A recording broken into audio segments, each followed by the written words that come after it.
My guest today is Rhonda Linn. Rhonda and I met on the usual Facebook page, which is a podcasting find a guest, be a guest, or be a guest, find a guest, however order that goes, which is such a cool page. You can meet the most incredible people. And I have met so many incredible people, one of them being Rhonda, who is a homesteader, but she also has this really awesome blog called Earthen Jar. And we are going to talk about both of those things. So, Rhonda, thank you so much for joining me today. Thank you so much. I'm so glad we connected, Amy. Yes. And so, homesteading, did you say you've been doing this for like 11 years, or you've been on your property for 11 years? Yeah. Wow, that's awesome. And so, how did you start? How did you decide to do that? Is that something that you've always wanted to do? I mean, I think I'm like always, I mean, as a kid, I grew up outside and I loved being outdoors. And, when I was in college, like even living in the dorms and in apartments, I was like always reading herbalism books. And after I graduated, I moved to New Mexico and I was teaching near the Navajo Nation reservation. And um, I just like started to like read all these books from the library about permaculture and, just like really trying to like lean into starting to learn about like canning. And so like even from this tiny, tiny apartment that I had back then, I just started to learn a lot. And then eventually I moved to Ann Arbor, Michigan to another little apartment in the city. And there I started growing like just some herbs and started doing like a little bit more canning. I had started some of that in New Mexico.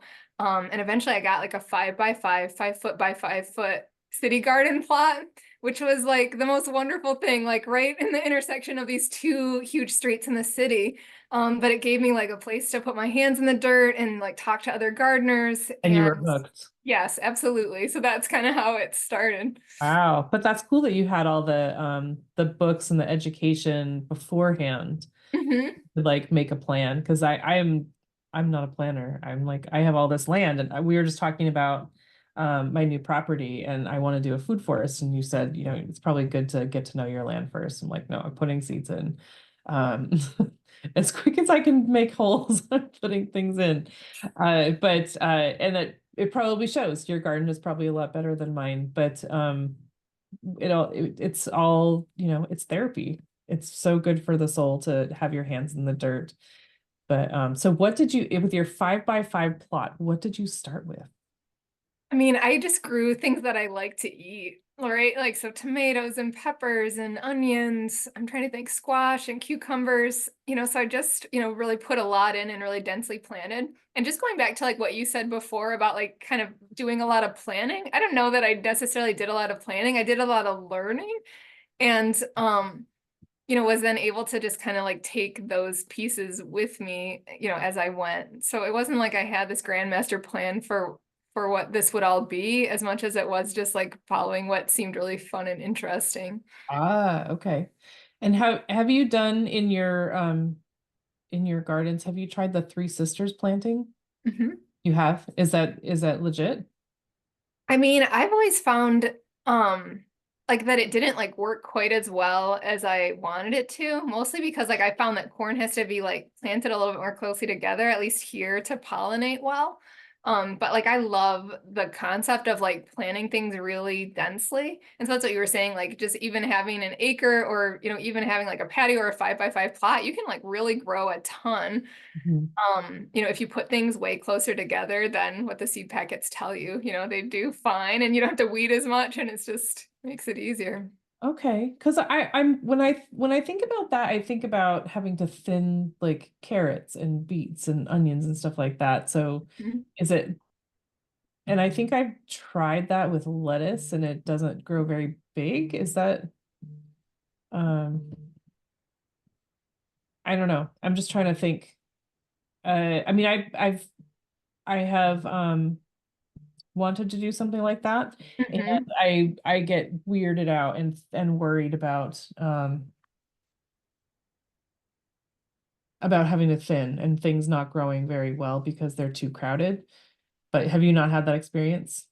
I mean, I think like maybe it's just a different mindset because, so say if I'm like planting beets and they're too close together, like the ones I thin, I'll just eat in salad as beet greens. And so just like trying to leverage the waste, or the same thing with lettuce, you know what I mean? That if you do have to thin it, just eat those baby greens and they're super nutritious. And then, you've achieved what you were set out to as well. Always positive. Okay. Just think about what you can use it for. Okay. Cool. I'm down with that. But so, all right, so you're in an apartment, you've got a 5 by 5 plot, and then you eventually ended up on a 36-acre homestead. That's a big change. It was.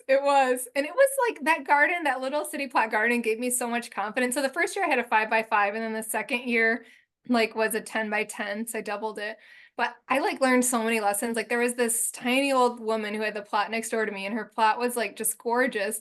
And she gave me so much good advice. And she like told me, she was like, if something dies, Rhonda, just like plant something else. Like don't say you have a black thumb. Like don't blame yourself. Like don't get like all hung up on it. Just like plant something else like immediately. Like don't even worry about it. And like eventually you'll find what grows for you. And I Mm, thought that was like such empowering advice, like for so gardening wise. and for Yeah. life too, right? To like not get so hung up that it's like all our fault, and just keep like kind of playing, and then eventually we sort of figure out what can work for us. I mean, I do have that mindset somewhat. Um, because there are so many variables to gardening specifically that you can't say it's you. Like one Mhm. year, like last year in Maine, it rained for 5.5 months, and all the gardens were garbage. So you could know everything about gardening and all the best tips and tricks, but you can't prevent that. But so I'm just like, you plant as much as you can, and what you just have to celebrate what grows. Mhm. But I love that, to just, like take the dead thing out and put something fresh in, and start over. And you'll have something. You'll always have something. And some things will like a lot of water, and some things will like a lot of sun, and some things will like everything else. But so what, okay, so 5 by 5 to 10 by 10, and then you said, I'm ready for 36 acres, Mhm. pretty much.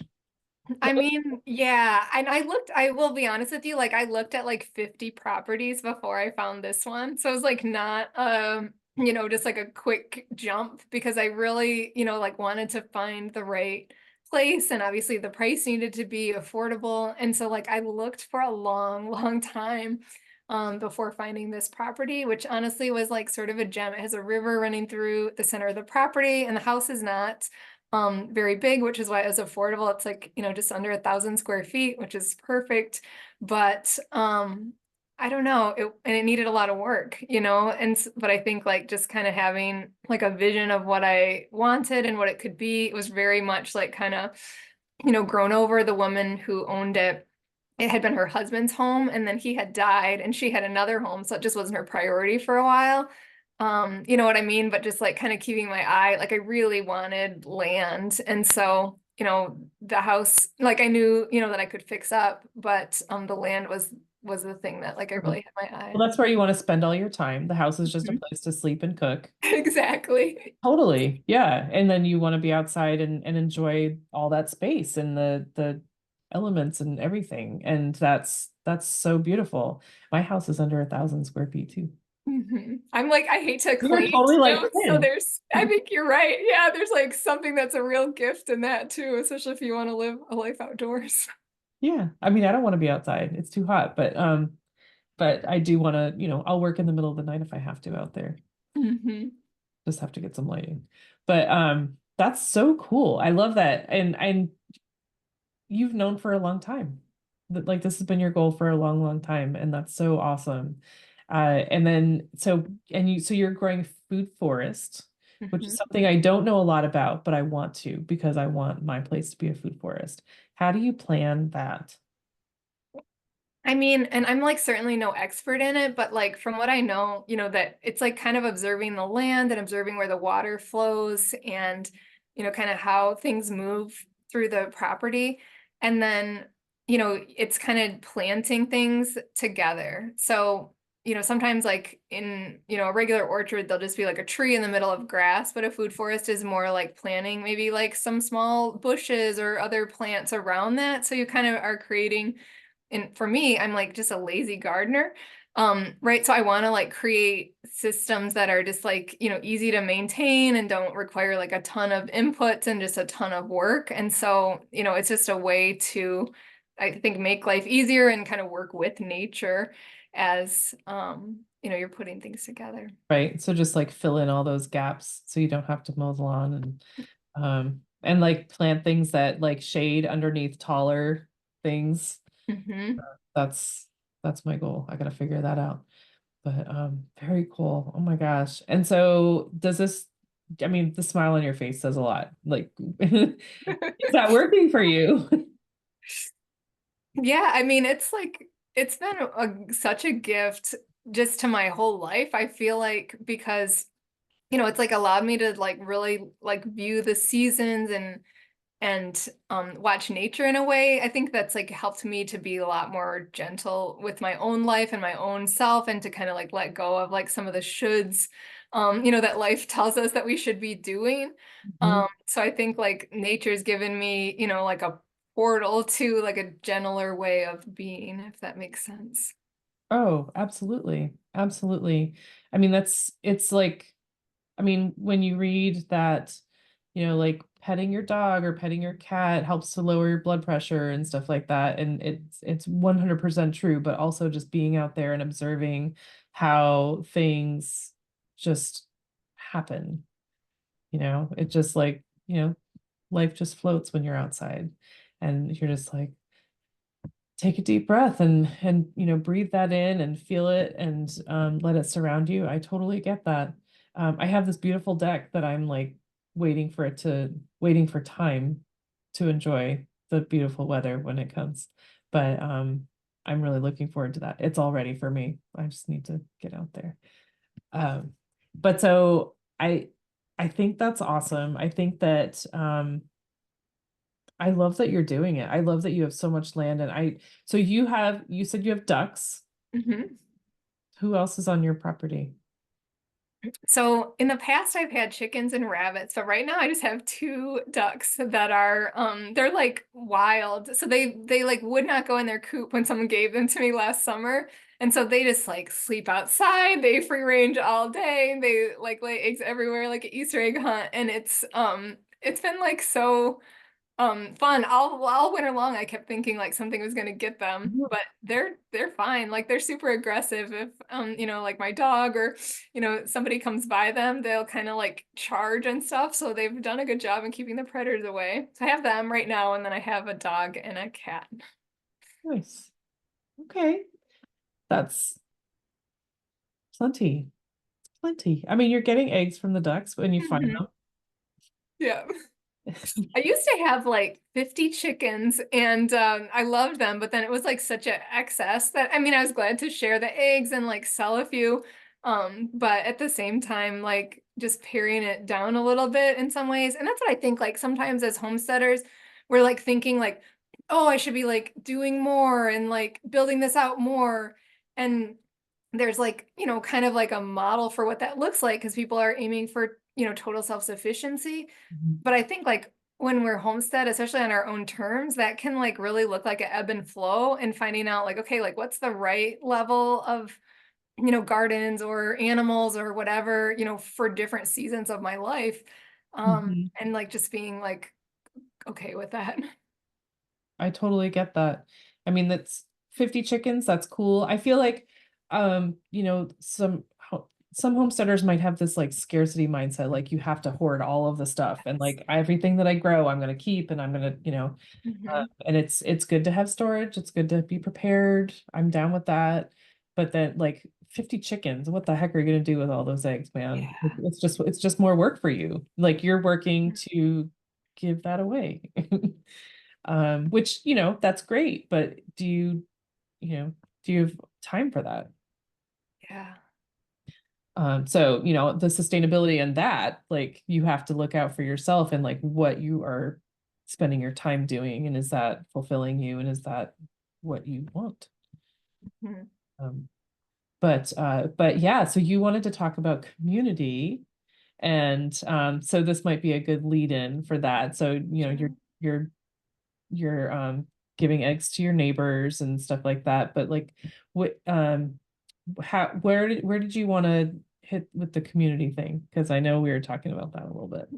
Yeah, absolutely. I mean, I think like that, like sometimes, and maybe it is with that scarcity mindset that you're saying that people are trying to like do it all 100% themselves.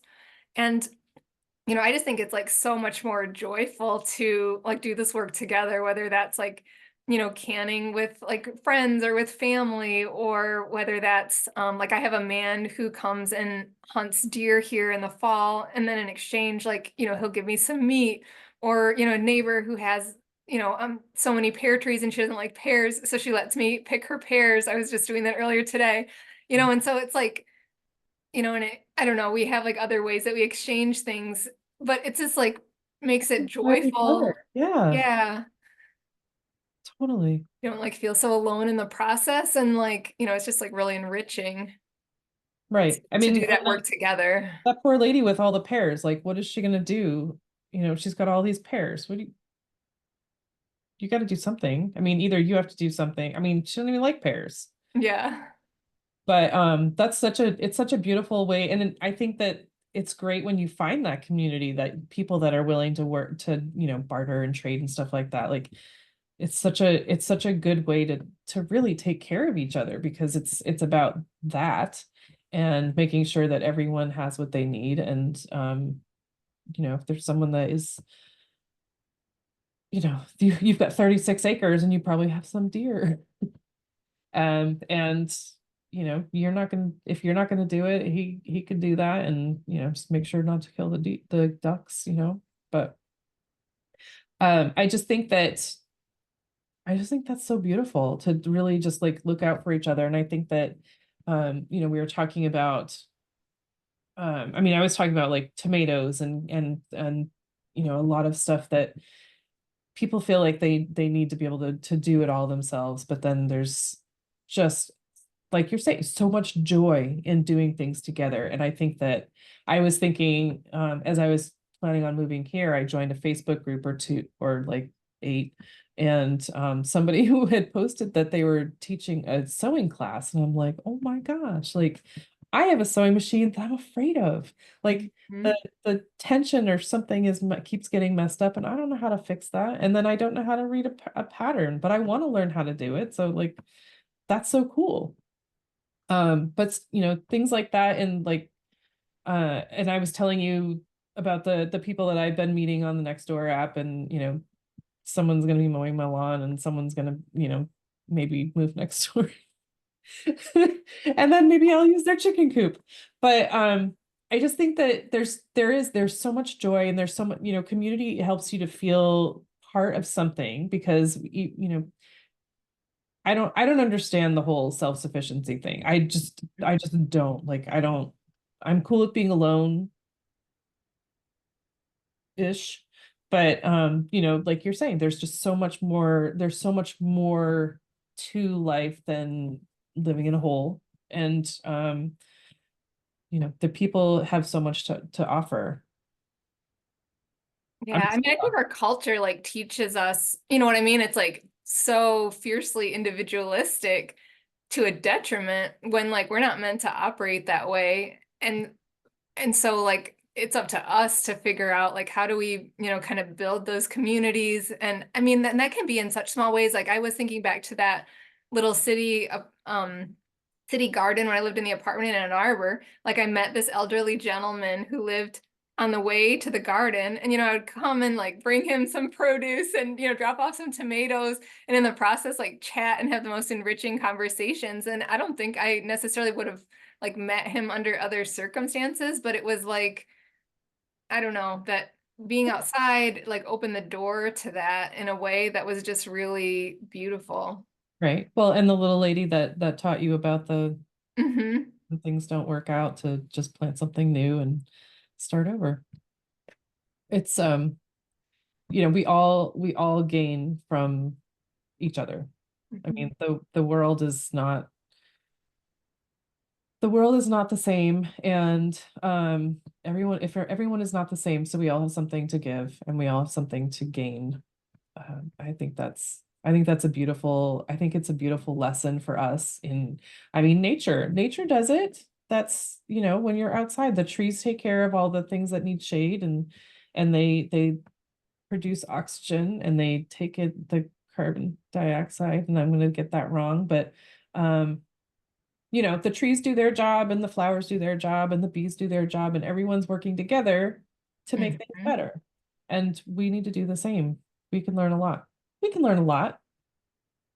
Yeah, I think it gives us like sovereignty in like a really unkind system to lean into nature and to lean into community, because like so much of our culture is all about, like having more and doing more constantly, but nature is just such a beautiful, what do you call it? Like a template for um, our lives. And I totally lost my train of thought with where I was going with that, but I just think that like when we can lean into that a little bit, we can kind of like disconnect from this constant like need to be productive and to perform in a way that's really nourishing to us. Just be just be still for a little bit and let things soak in, and get your head together. It's legit. I think that's valid. Um and then Uh, so another thing that I wanted to definitely touch on is, in the same sort of line, like you have, um, your homesteading and your property, and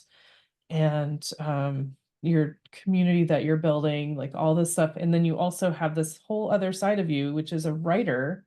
And this must like give you, having all of this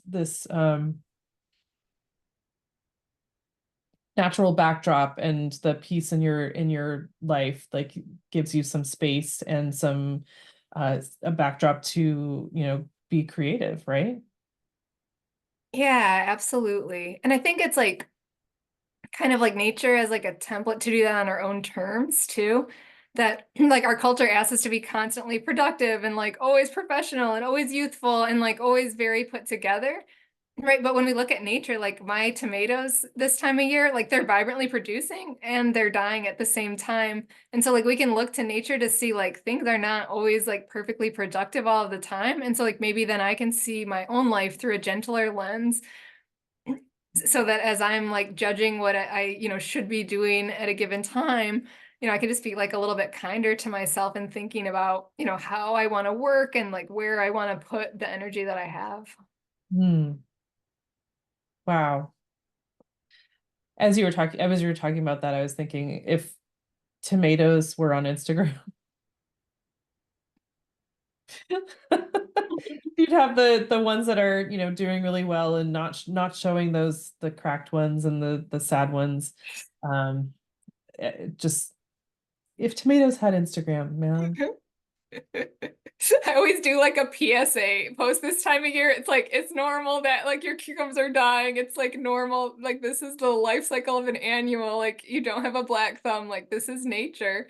And we can just view our own lives from that same lens that we can we can like lean into the energy that we have and we can be productive in waves, but asking ourselves to be like perfectly perfect all the time is just like such an unkind barometer. Yeah, it's really, we're setting ourselves up to fail, Hmm. to ask that much of ourselves. And so that's whew. What do you have like a typical theme for your writing, like all the time, or is there like a genre or something is it just life? Yeah, so my Substack is called Earthen Jar Stars, and that's like really about being cradled by nature through the shining moments and through the muck of our lives. And some people have told me that those are like nature walks because I, kind of like will start off and going for a walk and then, end with, some kind of more philosophical lesson. And so that's the theme of that publication. And then, I'm a poet as well. So my first book is actually being published this fall, which I'm super excited about. And that book is very much like told through the seasons and the elements as well, but is about, really loss. But I think like all of my work is like very much grounded in the seasons. And, I just like try to live my life by that and find it enriching.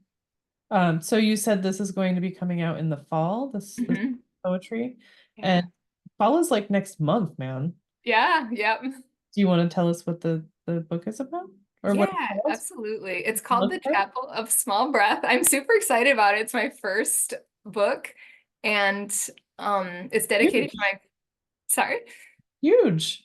Yeah, I'm over the moon about it because I always knew that I was supposed to be a writer, but I didn't know like what a pathway into that looked like. And so I went into education and I was just like I was good at it, but I was really burnt out and just really drained energetically to the point that like I couldn't really write and I didn't have that much time to like spend outside as I would like to.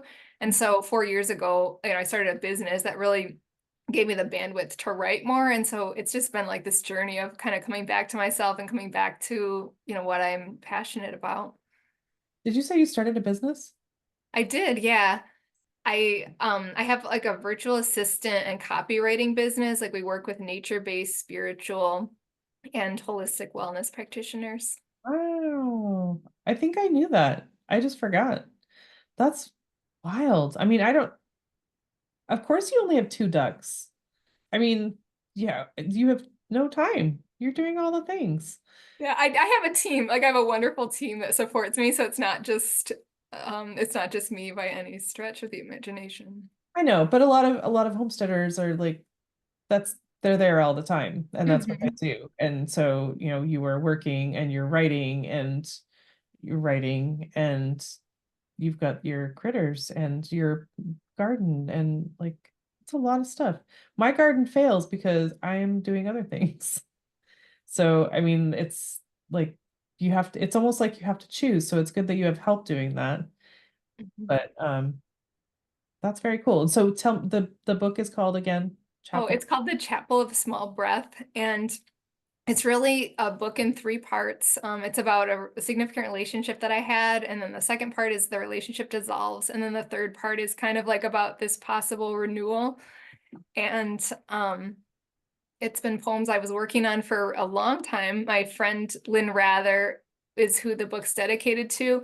And she really encouraged me to share this collection. And she published a book of poems as she was dying. And then she just really inspired me not to wait that long. And so it's been very cool to just, rededicate myself to writing and to, being outside in nature more and to be able to like make some of those dreams of mine a reality.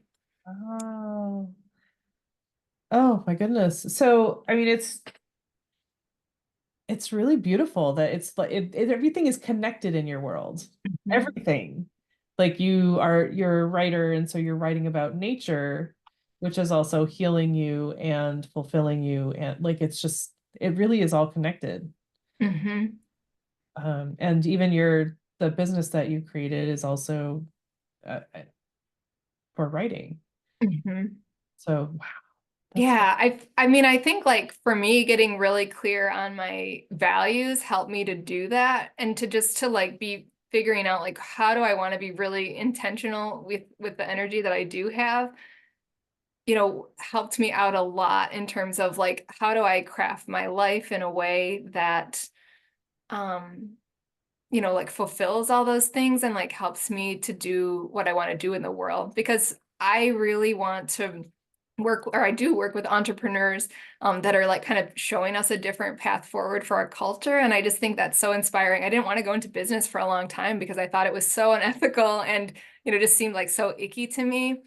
But figuring out like what my values were and how do I work with people who are also doing work in sustainability and mindfulness and all of these things that I really hold near and dear to my heart and how to amplify those voices in the world has just been a gift. that's so awesome. Oh my gosh. And oh, I had a thought. But I just think it's so I I'm not going to talk. I can't make words, but I just think that's beautiful. I mean, you decided what you wanted, what lights you up, and you're just doing it. And that is, I want that. I want that. Yeah, I mean, I think it's like our culture asks us to spread ourselves like so thin and to like move in so many directions, but when we can like really get clear on, what's important to us, then things become, it feels like less like something I should be doing and more something that's like really joyful to me. So I almost think it's just like reframing that. Or, I think the same way with homesteading, right? We can look at, like canning tomatoes as a chore, or, we can look at it as, like a ritual that's really enriching our lives. And so how to kind of like reframe those that, if homegrown foods or organic foods are important to me, then how can I kind of make the work that's associated with that, seem less like drudgery, I guess. I don't know. I don't know if I'll feel that way about tomatoes. Sometimes this time of year, I'm like coring them and like chucking them in the freezer to deal with this winter, it's. Yes, 100%. I love everything about that. And I just so love that you get to be in your garden and with your animals and just like enjoying nature. And it's also inspiring you, inspiring your writing, inspiring, everything that you own, everything that you are. And it is just making you stronger. And you get to have this business where you are working with other people. And it just sounds like a pretty good life. Well, thank you. I think Uh, it is. wow. I want to talk more about this off the camera. Um, but so this is so fascinating. But so when I say the word sustainability, Rhonda, what does that mean to you personally? I mean, I think when I think about sustainability, I just think about, building a world that we want it to be. I think that we have created like a monster of a system and that we can build another one, and that sustainability is a key part to that. And I also think that like sustainability is about like sovereignty and about like unhooking ourselves from all of these different messages that are coming at us through the news cycle or through, sort of like constant internet. And it's about like kind of choosing your own adventure, if you want to put it that way, and really like deciding how is it that you want to spend your time and how do you want to live your days and how can you really do that in accordance to your values. Mm. Oh, wow. That sounds really good. I mean, I want that. I want that. But so, okay, so your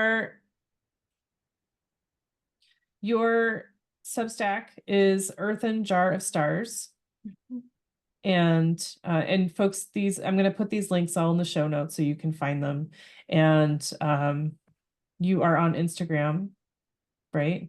And Yes. it's Rhonda.m.Linn,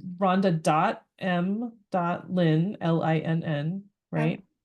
And you're also on Facebook. Are you elsewhere? Those are the ones that I remember. Yeah, I do have a LinkedIn account. I'm not on there a ton. And yeah, those are the main ones. Okay. And then do you have a website? I do. It's just my name, Rhonda, RHONDA, Lynn, LINN.com.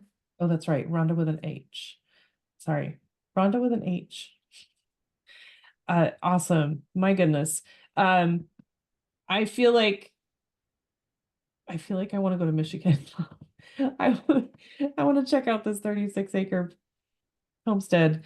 But I think I'm so impressed. I'm so inspired. Like I want to find that like you have and just like I laser focus what is important. And I think that we could all learn a lot from that. And then just do that. Figure out what we want and do it. It doesn't sound so hard when you say it like that.